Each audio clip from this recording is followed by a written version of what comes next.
এই মেয়ে, এই রিকশা দাঁড়াও। আরে এই মেয়ে, এই রিকশা দাঁড়াও। এই একটা ছেলে বাইক নিয়ে আমাদেরকে ডাকছে কেন? কই দেখি তো। থাক কিছু থাকাস না মামা, আপনি একটু তাড়াতাড়ি চালান তো, ওরা যেন আমাদেরকে ধরতে না পারে। তাড়াতাড়ি চালাবে কেন? ওরা কি বলবো আমরা শুনবো না? রাখ, কোনো দরকার নেই, ওরা হচ্ছে আমাদের এলাকা বখাটে ছেলে। থাক। এই মেয়ে, এই রিকশা দাঁড়াও।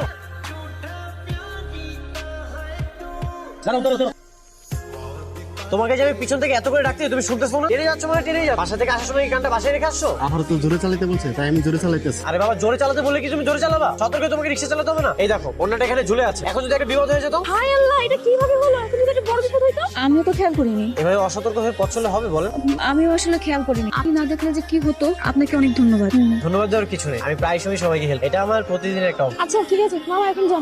শুনুন, আপনাকে তো ঠিক চিনলাম না, এর আগে তো এই এলাকায় কখনোই দেখি। ব্যাপার মিতু, উনি কে? আমি মাইশা আহমেদ। মিতু আমার মামাতো বোন হয়। আমি ওদের বাসায় বেড়াতে এসেছি। কি ব্যাপার মিতু, তোমার যে একটা মামাতো বোন আছে সেটা তো তুমি আগে কখনোই বলোনি। আরে ও আমার মামাতো বোন না, আমি ওর মামাতো বোন, ও আমার ফুফাতো বোন। যাই হোক, তোমরা তো বোনই তাই না? আপনার নামটা কিন্তু জানা হলো না। আমার নাম সিয়াম, আমি এলাকার সবচেয়ে বড় দায়িত্বশীল ছেলে। এলাকার মধ্যে কাউকে তুমি জিজ্ঞাসা করো তাহলে তুমি আমার পরিচয়টা পেয়ে যাবে। আপনার সাথে দেখা হয়ে খুব ভালো লাগলো। নেক্সট টাইম আমাদের হবে। আরে চল এখন মামা, জানতো। ঠিক আছে, যাও তাহলে। আসি। বাই। রে মেয়েটা কিউট না? ছেলেটার সাথে তোর এত কথা বলার কি দরকার ছিল বলতো? পুরো 14 গোষ্ঠীর কথা সব বলে আসছে। তাতে কি হচ্ছে? ছেলেটা খুব ভালো ছিল আর ও তোমাদের উপকার করেছে, তাই না? কথা বলার ক্ষতি কিসের? লাভ ক্ষতি তুই কি বুঝবি? এই এলাকা কিছু জানি? ওই ছেলেটাকে চিনিস তুই? চিনবো কি করে? আজই তো প্রথম দেখলাম। আমাদের এলাকার সব থেকে বখাটে ছেলে ওই সিয়াম। কাজকর্ম কিছুই করে না, বাবা রেখে যাওয়া টাকা সব খায় আর এলাকায় মাস্তানি করে। কি বলছি? মাস্তানি করে? শেষমেশ আমি কিনা একটা মাস্তানের উপর ক্রাশ খেয়েছি। ছি ছি ছি ছি, সেটা কত লজ্জা, তাই না? ক্রাশ, তুই একটা বাস খা তারপর ক্রাশ খাইস না। ও ছেলে একদমই সুবিধা নেই। ঠিক আছে, তাহলে আমি এখন থেকে ওর সাথে কথাই বলবো না। তোর কি মনে হয় তুই বললেই হলো ও এত সহজে তোর পিছু ছাড়বে?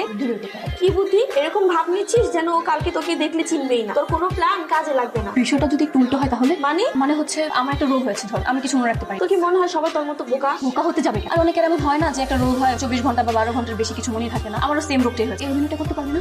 তা ঠিক আছে, করা যায়। শোন, আমি যেভাবে প্ল্যান করেছি ওইভাবে যদি কন্টিনিউ করা যায় কোনোভাবেই ধরা পড়া যায়। আরে তোমরা এখানে? আর আমি তোমাদেরকে পুরো এলাকা খুঁজে বেড়াচ্ছি। কে আপনি? কি আমি মানে? তোমার সাথে তো আমার গতকালই দেখা হলো, তুমি আমাকে চিনতে পারছো না? কি ব্যাপার মিতু, তুমি আমাকে চিনতে পারছো না? ইয়ে মানে সিয়াম ভাইয়া, ওর তো একটা সমস্যা আছে, কালকে বলা হয়নি আসলে। কি সমস্যা?